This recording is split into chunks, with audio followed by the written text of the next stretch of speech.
Welcome back to Two Wacky Teacher Entrepreneurs. I'm your host, Jess, and I have another host, Amanda. And it's so funny because we randomly chose our backgrounds for today's episode, did not know what we were going to talk about, but I chose like a galaxy, which is one of the biggest things in the world. And then Amanda chose like a close-up of a leaf, which is one of the smallest things in the world. And I'm wondering, does this have something to do with our mentalities today? Or how we think about this topic. The topic is selling to schools versus selling to teachers. They're two completely different games, and I feel like teacher sellers don't often think about, could they package their expertise and knowledge and start selling things to school districts or schools instead of just individual teachers? And yeah, we don't have a lot of experience in this, but we know a lot of people that do. And we've dabbled here and there, and we've gotten advice from people. So we're just going to share what we know because this could be like a huge pivot for you. Our last episode was about pivoting. This could be something huge, but also it is kind of a scary topic because it's one that we're not complete experts in, but we want to throw it out there. This show's all about trying to make you more money, and this could make you more money someday. Okay, Since when did we start doing namaste at the beginning of an episode? you said that you wanted it for like editing purposes or something. You Well, told me that last time. So okay. you know when the intro's over and you can insert the music or something. Yeah, Does but that we make could just sense? I don't know. pause. We could just pause. Okay. But I see So the light in you. My light sees your light currently. Okay, so what? What are we doing? well, we are talking about if we wanted to sell stuff to schools or school districts on Hmm. a grander scale. Like these are some things that I know to be true. Is one, you do have to have some sort of landing page that would explain what kind of professional development you offer. And I got this advice from someone who does this full time that you should have three different like price tiers. You should offer a 1 hour, could be digital or could be in person, a 1 hour talk, almost like a pep talk for something or an intro to something, right? 1 hour talk, you should sell half day PD and then you should sell full day PD. And those should be like your three pricing tiers when you start out. So I guess you have to think like, okay, if I went into a school and I talked to them or I set up PD for 3 hours, this is what it would look like. This is what I would do. Or if I went into school and had to talk at like a sort of a conference or a pep rally type session just for 1 hour, I was one presenter. This is what I talk about. And if I had the whole day at a school, what would that look like? This is what I would talk about. And I've heard that these are the first steps to really creating, like, if you want to sell yourself to schools and you want to start making more money for your skills and expertise, that you need to start thinking of yourself in these three chunks. And obviously having a shtick that schools want. And I do think of one of my someone I follow on Instagram, one of my buddies, Monica Genta. She's written a bunch of books. One of them is called 180 Days of Awesome. And I think that's one reason that she started writing books is that so she could start offering PD to schools because once you've published a book, I'm just holding up the last book I read.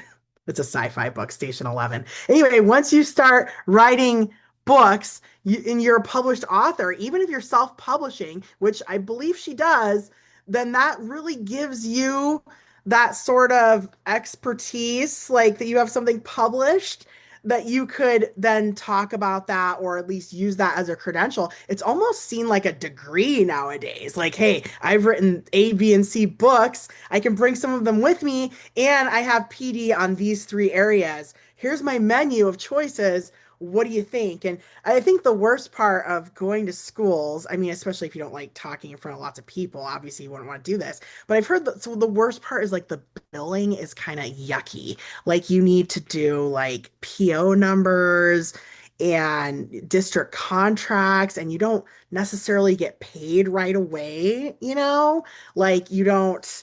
You don't just get money. Like a TPT product, you just sell it. You get your money within the month, right? But I've heard certain school districts, they could keep you in limbo for like 3 months to a year. And it's like, it's kind of playing the long game, but the numbers are so big compared to a TPT product. Like, I mean, it could be worth developing yourself, or at least I've always kind of fantasized having this option, like having a website, having an option just in case something goes viral, somebody hears about you, somebody randomly Googles you, and you have this option to make a little more money if you want it. So anyway, Amanda, I'm curious. You said that you once had an opportunity, but you turned it down. Could you tell me about it? Yeah, so when I had a membership a few years back, I some of the people that were in my membership were principals. So I do think that, and there are principals and vice principal, like at administrators that are listening to podcasts, that are on teacherpreneur email lists. They're out there, exploring different alternative options to, canned curriculum. I think if you can hear some things in the background, it's my kid. Our house is like an echoey chamber because we're moving and all of our furniture is gone and I can hear them. You can't. Okay. So, anyways, so yeah, they were, and I had teachers too who would contact the secretary at their school to pay for their membership. So like, and there were I had to send a bunch of information so they could create like a purchase order. Um, and yeah, so like, and it's been more than one principal that's wanted me to do PD, and it wasn't in person. It was like over Zoom, which is another option too. Like you don't always have to be someone who's doing professional development in person, but I do think that's probably more money. You can charge more money. But and I've done PD for my own schools before. And so I knew personally that it wasn't for me. Like I don't care how much money a school is going to pay me. Like it's not for me. Like I'm not someone who's comfortable teaching adults. I'm just not comfortable socializing with adults unless they're really weird. you know so like, and I just having all of those adult eyes on me, it's just very uncomfortable, and like having people criticize or even offer constructive feedback is just really challenging, and so I would never do this, and so, but I do think that one place to start is your email list, or like, who's following you, and like, because there are principals out there following teacherpreneurs, and like even reaching out to them with your landing page or your offering, and having sort of the pricing, and I have friends that do this too, and they have like a Squarespace website and like a landing page that is very clear, like here's the cost, and I'm sure there's a contract related to it, and but I definitely don't feel like an expert in this at all. I just know that it's not for me.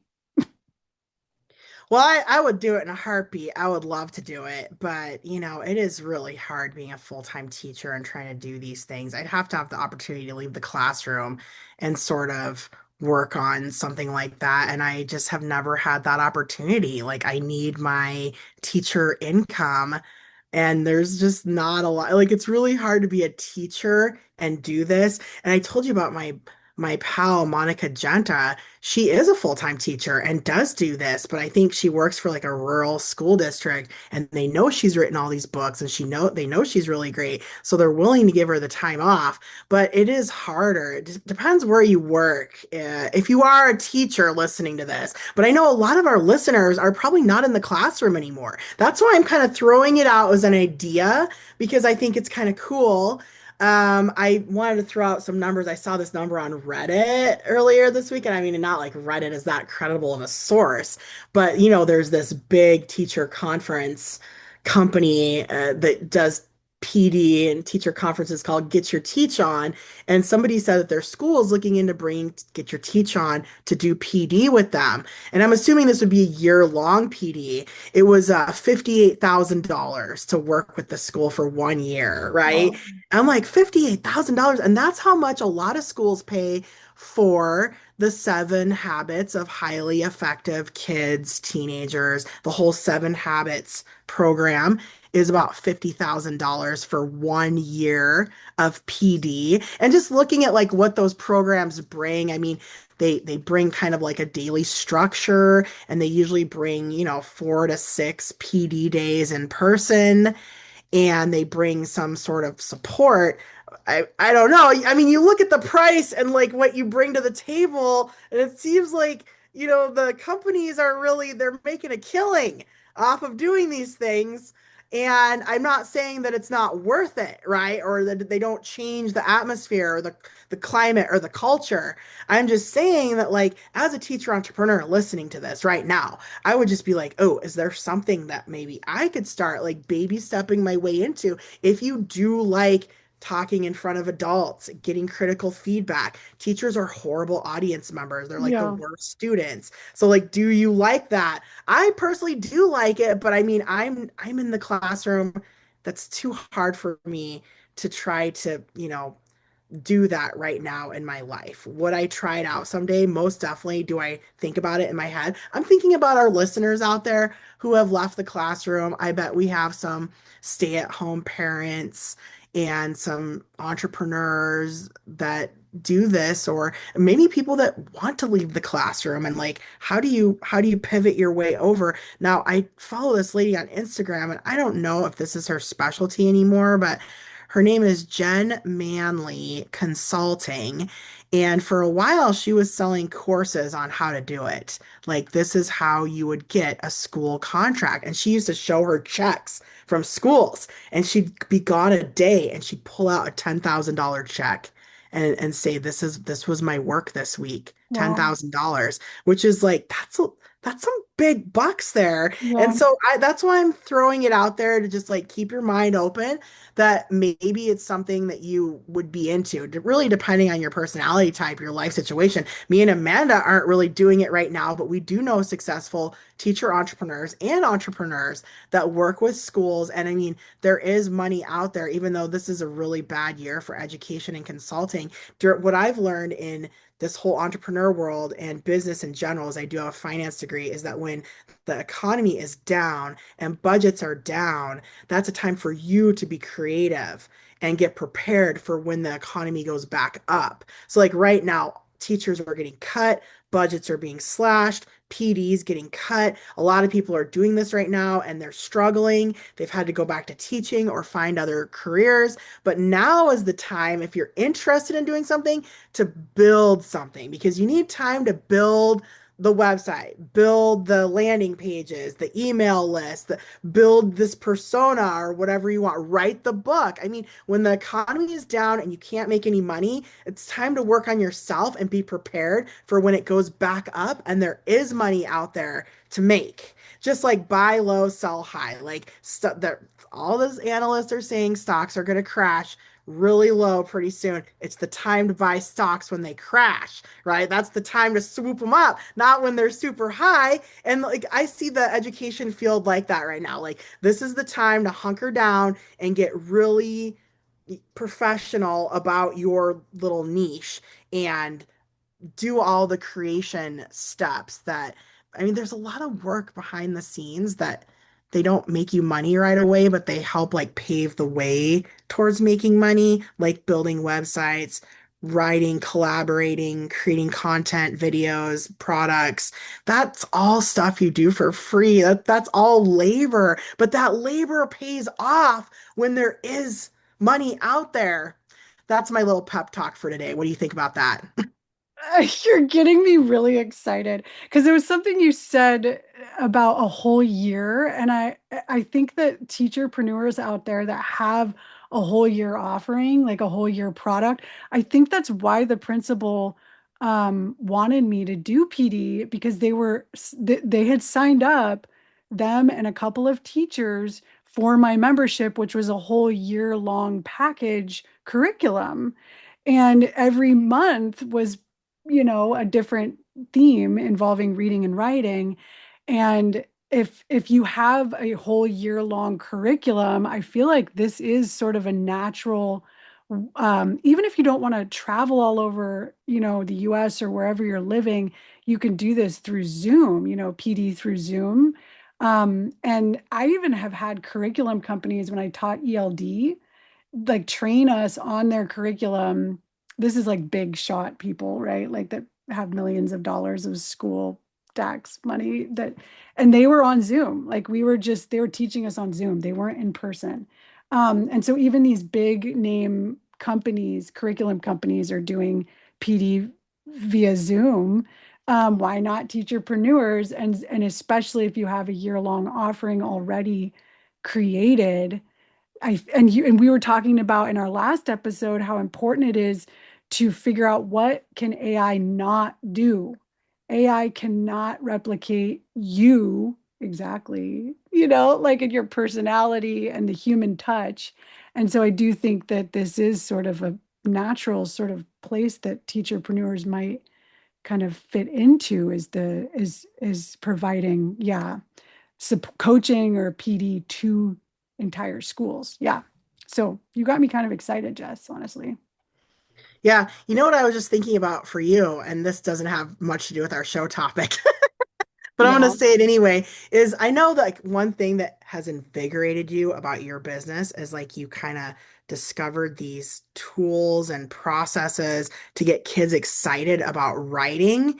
And Mhm. I was thinking over the next year for you, how like, I mean, pretty much all the English teachers are like, oh my gosh, these kids can't write anymore because they're just going to AI and copying things over. Like, I feel like you could be a really cool bridge. And like, how would you get like the kids are all getting their answers on AI, but I think they still need a teacher to teach them how to make things more personal, right? Like how to be more like, yeah, you got all this info from AI, but what are you going to do with it now and make it yours and make it so it's about you and that you love it. And I could totally see you doing that because like you loved Writer's Workshop because it got kids like talking about themselves and writing these beautiful narratives about their lives.